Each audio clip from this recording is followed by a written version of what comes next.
Paper 143. Going through Samaria. At the end of June, AD 27, because of the increasing opposition of the Jewish religious rulers, Jesus and the 12 departed from Jerusalem, after sending their tents and meager personal effects to be stored at the home of Lazarus at Bethany. Going north into Samaria, they tarried over the Sabbath at Bethel. Here they preached for several days to the people who came from Gophna and Ephraim. A group of citizens from Arimathea and Thamna came over to invite Jesus to visit their villages. The Master and his apostles spent more than 2 weeks teaching the Jews and Samaritans of this region, many of whom came from as far as Antipatris to hear the good news of the kingdom. The people of southern Samaria heard Jesus gladly, and the apostles, with the exception of Judas Iscariot, succeeded in overcoming much of their prejudice against the Samaritans. It was very difficult for Judas to love these Samaritans. The last week of July, Jesus and his associates made ready to depart for the new Greek cities of Phasaelis and ARCHELAIS near the Jordan. 1. Preaching at ARCHELAIS. The first half of the month of August, the apostolic party made its headquarters at the Greek cities of ARCHELAIS and Phasaelis, where they had their first experience preaching to well-nigh exclusive gatherings of Gentiles, Greeks, Romans, and Syrians, for few Jews dwelt in these 2 Greek towns. In contacting with these Roman citizens, the apostles encountered new difficulties in the proclamation of the message of the coming kingdom, and they met with new objections to the teachings of Jesus. At one of the many evening conferences with his apostles, Jesus listened attentively to these objections to the gospel of the kingdom, as the 12 repeated their experiences with the subjects of their personal labors. A question asked by Philip was typical of their difficulties. Said Philip, "Master, these Greeks and Romans make light of our message, saying that such teachings are fit for only weaklings and slaves. They assert that the religion of the heathen is superior to our teaching because it inspires to the acquirement of a strong, robust, and aggressive character. They affirm that we would convert all men into enfeebled specimens of passive non-resistors who would soon perish from the face of the earth. They like you, Master, and freely admit your teaching is heavenly and ideal, but they will not take us seriously. They assert that your religion is not for this world, that men cannot live as you teach. And now, Master, what shall we say to these Gentiles?" After Jesus had heard similar objections to the gospel of the kingdom presented by Thomas, Nathanael, Simon Zelotes, and Matthew, he said to the 12, "I have come into this world to do the will of my Father, and to reveal his loving character to all mankind. That, my brethren, is my mission. And this one thing I will do, regardless of the misunderstanding of my teachings by Jews or Gentiles of this day or of another generation. But you should not overlook the fact that even divine love has its severe disciplines.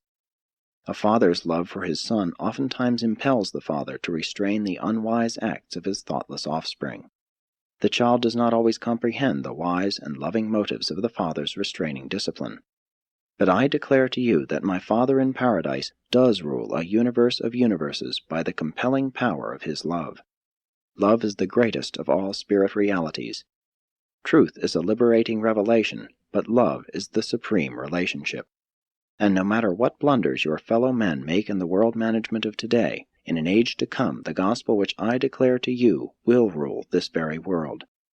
The ultimate goal of human progress is the reverent recognition of the fatherhood of God and the loving materialization of the brotherhood of man." But who told you that my gospel was intended only for slaves and weaklings? Do you, my chosen apostles, resemble weaklings? Did John look like a weakling? Do you observe that I am enslaved by fear? True, the poor and oppressed of this generation have the gospel preached to them. The religions of this world have neglected the poor, but my Father is no respecter of persons. Besides, the poor of this day are the first to heed the call to repentance and acceptance of sonship. The gospel of the kingdom is to be preached to all men, Jew and Gentile, Greek and Roman, rich and poor, free and bond, and equally to young and old, male and female. Because my Father is a God of love and delights in the practice of mercy, do not imbibe the idea that the service of the kingdom is to be one of monotonous ease. The paradise ascent is the supreme adventure of all time, the rugged achievement of eternity. The service of the kingdom on earth will call for all the courageous manhood that you and your co-workers can muster.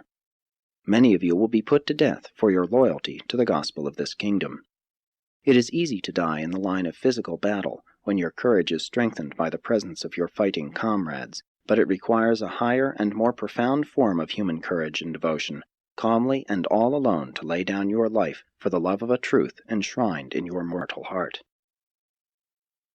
Today, the unbelievers may taunt you with preaching a gospel of non-resistance and with living lives of non-violence, but you are the first volunteers of a long line of sincere believers in the gospel of this kingdom who will astonish all mankind by their heroic devotion to these teachings. No armies of the world have ever displayed more courage and bravery than will be portrayed by you and your loyal successors, who shall go forth to all the world proclaiming the good news, the fatherhood of God, and the brotherhood of men. The courage of the flesh is the lowest form of bravery. Mind bravery is a higher type of human courage, but the highest and supreme is uncompromising loyalty to the enlightened convictions of profound spiritual realities. And such courage constitutes the heroism of the God-knowing man.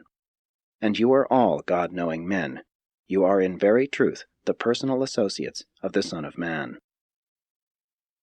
This was not all that Jesus said on that occasion, but it is the introduction of his address, and he went on at great length in amplification and in illustration of this pronouncement. This was one of the most impassioned addresses which Jesus ever delivered to the 12. Seldom did the Master speak to his apostles with evident strong feeling, but this was one of those few occasions when he spoke with manifest earnestness, accompanied by marked emotion. The result upon the public preaching and personal ministry of the apostles was immediate. From that very day their message took on a new note of courageous dominance. The 12 continued to acquire the spirit of positive aggression in the new gospel of the kingdom. From this day forward they did not occupy themselves so much with the preaching of the negative virtues and the passive injunctions of their Master's many-sided teaching. 2. Lesson on Self-Mastery. The Master was a perfected specimen of human self-control. When he was reviled, he reviled not. When he suffered, he uttered no threats against his tormentors. When he was denounced by his enemies, he simply committed himself to the righteous judgment of the Father in heaven. At one of the evening conferences, Andrew asked Jesus, "Master, are we to practice self-denial as John taught us, or are we to strive for the self-control of your teaching? Wherein does your teaching differ from that of John?"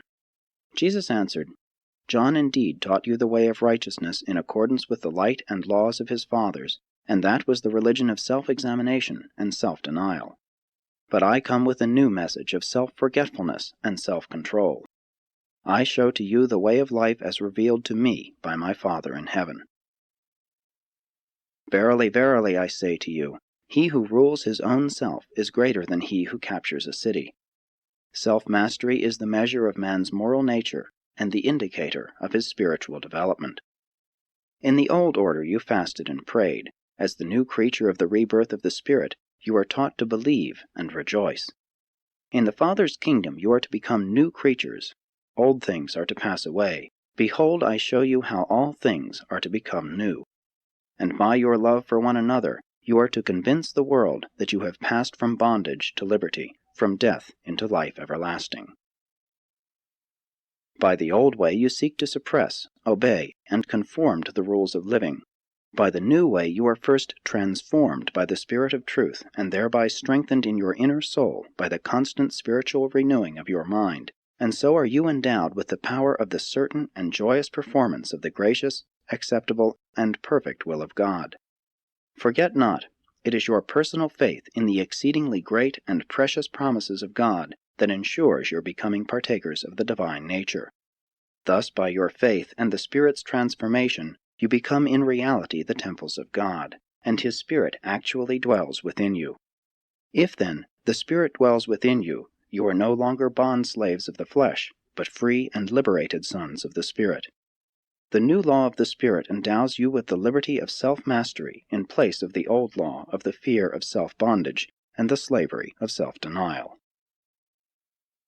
Many times, when you have done evil, you have thought to charge up your acts to the influence of the evil one, when in reality, You have but been led astray by your own natural tendencies. Did not the prophet Jeremiah long ago tell you that the human heart is deceitful above all things, and sometimes even desperately wicked?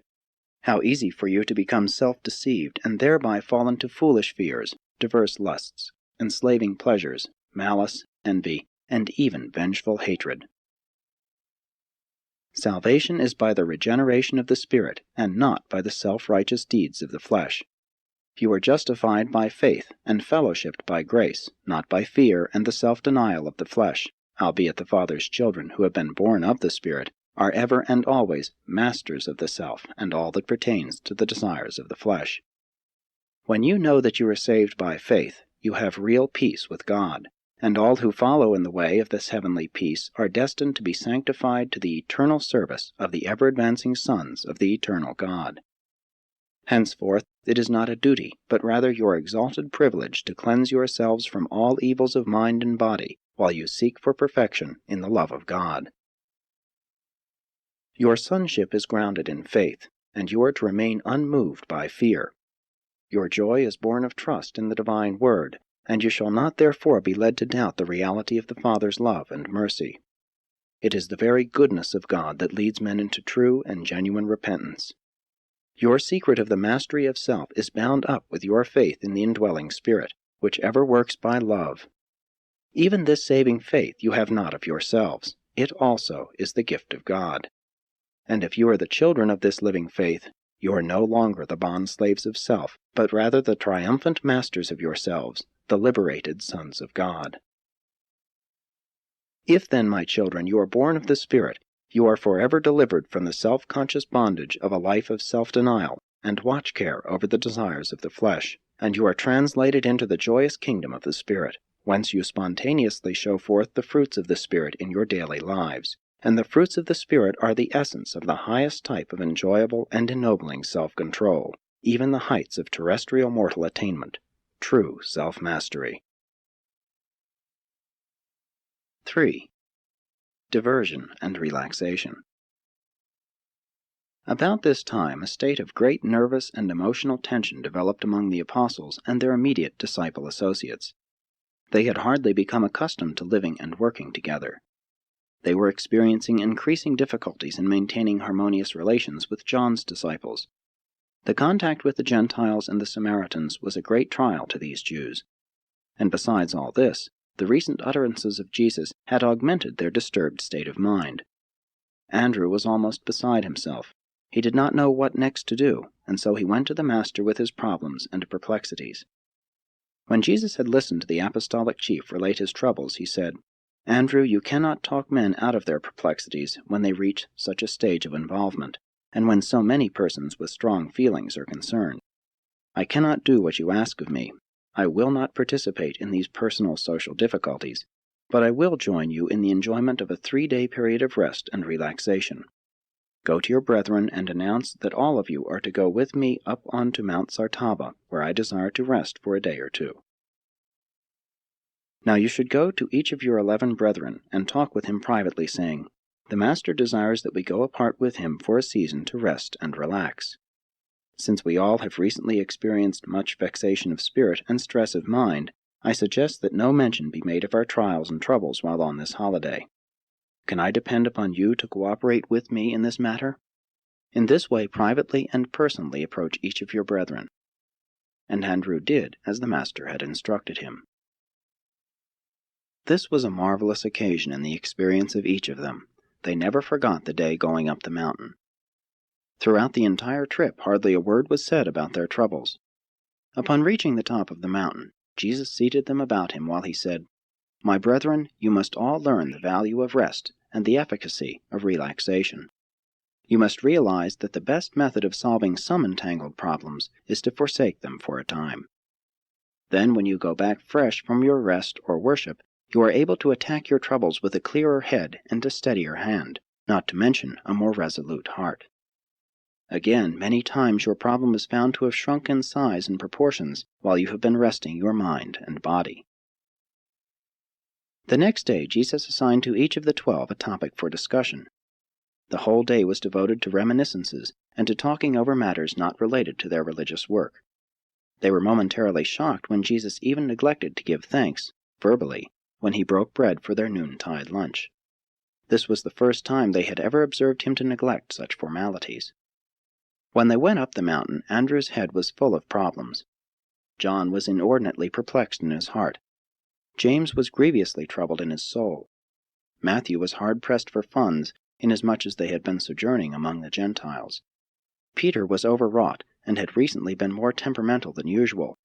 Judas was suffering from a periodic attack of sensitiveness and selfishness. Simon was unusually upset in his efforts to reconcile his patriotism with the love of the brotherhood of man. Nathanael had been less humorous since they had come in contact with the Gentile populations, and Thomas was in the midst of a severe season of depression. Only the twins were normal and unperturbed. All of them were exceedingly perplexed about how to get along peaceably with John's disciples. The third day, when they started down the mountain and back to their camp, a great change had come over them.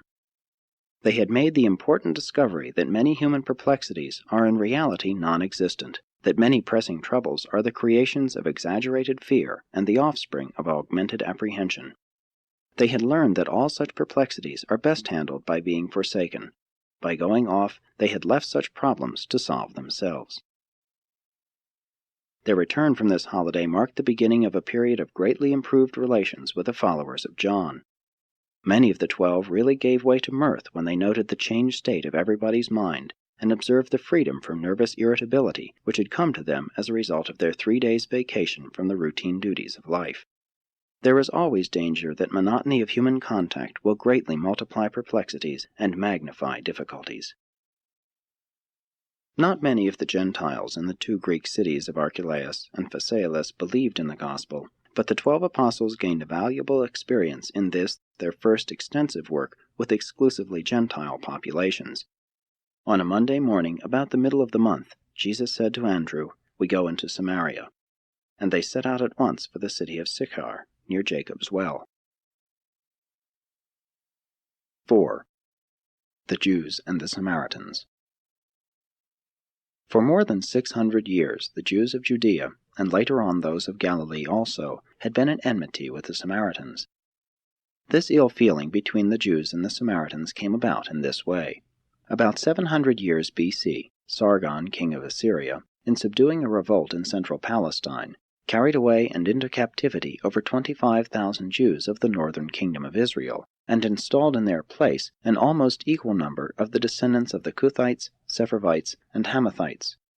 Later on, Ashurbanipal sent still other colonies to dwell in Samaria.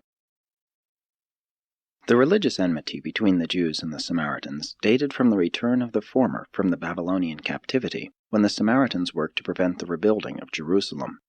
Later they offended the Jews by extending friendly assistance to the armies of Alexander. In return for their friendship, Alexander gave the Samaritans permission to build a temple on Mount Gerizim, where they worshipped Yahweh and their tribal gods, and offered sacrifices much after the order of the temple services at Jerusalem. At least they continued this worship up to the time of the Maccabees, when John Hyrcanus destroyed their temple on Mount Gerizim. The Apostle Philip, in his labors for the Samaritans after the death of Jesus, held many meetings on the site of this old Samaritan temple. The antagonisms between the Jews and the Samaritans were time-honored and historic. Increasingly, since the days of Alexander, they had had no dealings with each other. The 12 apostles were not averse to preaching in the Greek and other Gentile cities of the Decapolis and Syria, but it was a severe test of their loyalty to the Master when he said, "Let us go into Samaria." But in the year and more they had been with Jesus, they had developed a form of personal loyalty which transcended even their faith in his teachings and their prejudices against the Samaritans. 5. The woman of Sychar. When the Master and the 12 arrived at Jacob's well, Jesus, being weary from the journey, tarried by the well while Philip took the apostles with him to assist in bringing food and tents from Sychar, for they were disposed to stay in this vicinity for a while. Peter and the Zebedee sons would have remained with Jesus, but he requested that they go with their brethren, saying, "Have no fear for me. These Samaritans will be friendly, only our brethren the Jews seek to harm us." And it was almost 6 o'clock on this summer's evening when Jesus sat down by the well to await the return of the apostles. The water of Jacob's well was less mineral than that from the wells of SYCHAR, and was therefore much valued for drinking purposes. Jesus was thirsty, but there was no way of getting water from the well. When, therefore, a woman of SYCHAR came up with her water pitcher and prepared to draw from the well, Jesus said to her, "Give me a drink." This woman of Samaria knew Jesus was a Jew by his appearance and dress, and she surmised that he was a Galilean Jew from his accent. Her name was Nalda, and she was a comely creature. She was much surprised to have a Jewish man thus speak to her at the well and ask for water, for it was not deemed proper in those days for a self-respecting man to speak to a woman in public, much less for a Jew to converse with a Samaritan. Therefore Nalda asked Jesus, "How is it that you, being a Jew, ask for a drink of me, a Samaritan woman?" Jesus answered, "I have indeed asked you for a drink, but if you could only understand, you would ask me for a draught of the living water." Then said Nalda, "But, sir, you have nothing to draw with, and the well is deep. Whence, then, have you this living water? Are you greater than our father Jacob, who gave us this well, and who drank thereof himself, and his sons, and his cattle also?" Jesus replied, "Every one who drinks of this water will thirst again, but whosoever drinks of the water of the living Spirit shall never thirst. And this living water shall become in him a well of refreshment, springing up even to eternal life." Nalda then said, "Give me this water, that I thirst not, neither come all the way hither to draw." Besides, anything which a Samaritan woman could receive from such a commendable Jew would be a pleasure. Nalda did not know how to take Jesus' willingness to talk with her. She beheld in the Master's face the countenance of an upright and holy man, but she mistook friendliness for commonplace familiarity, and she misinterpreted his figure of speech as a form of making advances to her. And being a woman of lax morals, she was minded openly to become flirtatious, when Jesus, looking straight into her eyes, with a commanding voice, said, "Woman, go get your husband, and bring him hither." This command brought Nalda to her senses. She saw that she had misjudged the Master's kindness. She perceived that she had misconstrued his manner of speech. She was frightened. She began to realize that she stood in the presence of an unusual person, and groping about in her mind for a suitable reply, in great confusion she said, "But, sir, I cannot call my husband, for I have no husband." Then said Jesus, "You have spoken the truth, for while you may have once had a husband, he with whom you are now living is not your husband. Better it would be if you should cease to trifle with my words, and seek for the living water which I have this day offered you." By this time Nalda was sobered, and her better self was awakened. She was not an immoral woman wholly by choice. She had been ruthlessly and unjustly cast aside by her husband, and in dire straits had consented to live with a certain Greek as his wife, but without marriage. Nalda now felt greatly ashamed that she had so unthinkingly spoken to Jesus, and she most penitently addressed the Master, saying, "My Lord, I repent of my manner of speaking to you, for I perceive that you are a holy man, or maybe a prophet." And she was just about to seek direct and personal help from the Master, when she did what so many have done before and since, dodged the issue of personal salvation by turning to the discussion of theology and philosophy. She quickly turned the conversation from her own needs to a theological controversy. Pointing over to Mount Gerizim, she continued, "Our fathers worshipped on this mountain, and yet you would say that in Jerusalem is the place where men ought to worship. Which, then, is the right place to worship God?" Jesus perceived the attempt of the woman's soul to avoid direct and searching contact with its Maker, but he also saw that there was present in her soul a desire to know the better way of life. After all, there was in Nalda's heart a true thirst for the living water. Therefore he dealt patiently with her, saying, "Woman, let me say to you that the day is soon coming when neither on this mountain nor in Jerusalem will you worship the Father. But now you worship that which you know not, a mixture of the religion of many pagan gods and Gentile philosophies. The Jews at least know whom they worship. They have removed all confusion by concentrating their worship upon one God, Yahweh. But you should believe me when I say that the hour will soon come, even now is, when all sincere worshippers will worship the Father in spirit and in truth, for it is just such worshippers the Father seeks. God is spirit, and they who worship him must worship him in spirit and in truth. Your salvation comes not from knowing how others should worship, or where, but by receiving into your own heart this living water which I am offering you even now." But Nalda would make one more effort to avoid the discussion of the embarrassing question of her personal life on earth and the status of her soul before God. Once more she resorted to questions of general religion, saying, "Yes, I know, sir, that John has preached about the coming of the Converter, he who will be called the Deliverer, and that, when he shall come, he will declare to us all things." And Jesus, interrupting Nalda, said with startling assurance, "I who speak to you am he." This was the first direct, positive, and undisguised pronouncement of his divine nature and sonship which Jesus had made on earth, and it was made to a woman, a Samaritan woman, and a woman of questionable character in the eyes of men up to this moment, but a woman whom the divine eye beheld as having been sinned against more than as sinning of her own desire, and as now, being a human soul who desired salvation, desired it sincerely and wholeheartedly, and that was enough. As Nalda was about to voice her real and personal longing for better things and a more noble way of living, just as she was ready to speak the real desire of her heart, the 12 apostles returned from SYCHAR, and coming upon this scene of Jesus' talking so intimately with this woman, this Samaritan woman, and alone, they were more than astonished. They quickly deposited their supplies and drew aside, no man daring to reprove him, while Jesus said to Nalda, "Woman, go your way. God has forgiven you. Henceforth you will live a new life. You have received the living water, and new joy will spring up within your soul, and you shall become a daughter of the Most High." And the woman, perceiving the disapproval of the apostles, left her water pot and fled to the city. As she entered the city, she proclaimed to every one she met, "Go out to Jacob's well, and go quickly, for there you will see a man who told me all I ever did. Can this be the Converter?" And ere the sun went down, a great crowd had assembled at Jacob's well to hear Jesus. And the Master talked to them more about the water of life, the gift of the indwelling Spirit. The apostles never ceased to be shocked by Jesus' willingness to talk with women, women of questionable character, even immoral women. It was very difficult for Jesus to teach his apostles that women, even so-called immoral women, have souls which can choose God as their Father, thereby becoming daughters of God and candidates for life everlasting. Even 19 centuries later, many show the same unwillingness to grasp the Master's teachings.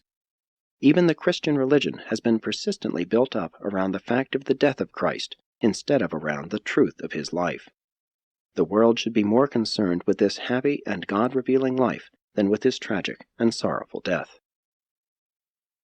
Nalda told this entire story to the Apostle John the next day, but he never revealed it fully to the other apostles, and Jesus did not speak of it in detail to the 12. Nalda told John that Jesus had told her all I ever did. John many times wanted to ask Jesus about this visit with Nalda, but he never did. Jesus told her only one thing about herself, but his look into her eyes and the manner of his dealing with her had so brought all of her checkered life in panoramic review before her mind in a moment of time that she associated all of this self-revelation of her past life with the look and the word of the Master. Jesus never told her she had had 5 husbands. She had lived with 4 different men since her husband cast her aside, and this, with all her past, came up so vividly in her mind at the moment when she realized Jesus was a man of God, that she subsequently repeated to John that Jesus had really told her all about herself. 6. The Samaritan Revival. On the evening that Nalda drew the crowd out from SYCHAR to see Jesus, the 12 had just returned with food, and they besought Jesus to eat with them instead of talking to the people, for they had been without food all day and were hungry. But Jesus knew that darkness would soon be upon them, so he persisted in his determination to talk to the people before he sent them away. When Andrew sought to persuade him to eat a bite before speaking to the crowd, Jesus said, "I have meat to eat that you do not know about." When the apostles heard this, they said among themselves, "Has any man brought him aught to eat? Can it be that the woman gave him food as well as drink?" When Jesus heard them talking among themselves, before he spoke to the people, he turned aside and said to the 12, "My meat is to do the will of him who sent me, and to accomplish his work. You should no longer say, 'It is such and such a time until the harvest.' Behold these people coming out from a Samaritan city to hear us. I tell you, the fields are already white for the harvest. He who reaps receives wages and gathers this fruit to eternal life. Consequently, the sowers and the reapers rejoice together. For herein is the saying true, One sows, and another reaps. I am now sending you to reap that whereon you have not labored. Others have labored, and you are about to enter into their labor. This he said in reference to the preaching of John the Baptist. Jesus and the apostles went into SYCHAR and preached 2 days before they established their camp on Mount Gerizim. And many of the dwellers in SYCHAR believed the gospel and made request for baptism, but the apostles of Jesus did not yet baptize. The first night of the camp on Mount Gerizim, the apostles expected that Jesus would rebuke them for their attitude toward the woman at Jacob's well, but he made no reference to the matter. Instead, he gave them that memorable talk on the realities which are central in the kingdom of God. In any religion, it is very easy to allow values to become disproportionate and to permit facts to occupy the place of truth in one's theology. The fact of the cross became the very center of subsequent Christianity, but it is not the central truth of the religion which may be derived from the life and teachings of Jesus of Nazareth. The theme of Jesus' teaching on Mount Gerizim was that he wants all men to see God as a father friend, just as he, Jesus, is a brother friend. And again he impressed upon them that love is the greatest relationship in the world, in the universe, just as truth is the greatest pronouncement of the observation of these divine relationships. Jesus declared himself so fully to the Samaritans because he could safely do so, and because he knew that he would not again visit the heart of Samaria to preach the gospel of the kingdom. Jesus and the 12 camped on Mount Gerizim until the end of August. They preached the good news of the kingdom, the fatherhood of God, to the Samaritans in the cities by day, and spent the nights at the camp. The work which Jesus and the 12 did in these Samaritan cities yielded many souls for the kingdom, and did much to prepare the way for the marvelous work of Philip in these regions after Jesus' death and resurrection, subsequent to the dispersion of the apostles to the ends of the earth by the bitter persecution of believers at Jerusalem. 7. Teachings about prayer and worship. At the evening conferences on Mount Gerizim, Jesus taught many great truths, and in particular he laid emphasis on the following. True religion is the act of an individual soul in its self-conscious relations with the Creator. Organized religion is man's attempt to socialize the worship of individual religionists. Worship, contemplation of the spiritual, must alternate with service, contact with material reality. Work should alternate with play. Religion should be balanced by humor. Profound philosophy should be relieved by rhythmic poetry. The strain of living, the time tension of personality, should be relaxed by the restfulness of worship. The feelings of insecurity arising from the fear of personality isolation in the universe should be antidoted by the faith contemplation of the Father and by the attempted realization of the Supreme. Prayer is designed to make man less thinking, but more realizing. It is not designed to increase knowledge, but rather to expand insight. Worship is intended to anticipate the better life ahead, and then to reflect these new spiritual significances back onto the life which now is. Prayer is spiritually sustaining, but worship is divinely creative. Worship is the technique of looking to the One for the inspiration of service to the many. Worship is the yardstick which measures the extent of the soul's detachment from the material universe and its simultaneous and secure attachment to the spiritual realities of all creation. Prayer is self-reminding, sublime thinking. Worship is self-forgetting, super-thinking. Worship is effortless attention, true and ideal soul rest, a form of restful spiritual exertion. Worship is the act of the part identifying itself with the whole, the finite with the infinite, the Son with the Father, time in the act of striking step with eternity. Worship is the act of the Son's personal communion with the Divine Father, the assumption of refreshing, creative, fraternal, and romantic attitudes by the human soul-spirit. Although the apostles grasped only a few of his teachings at the camp, other worlds did, and other generations on earth will.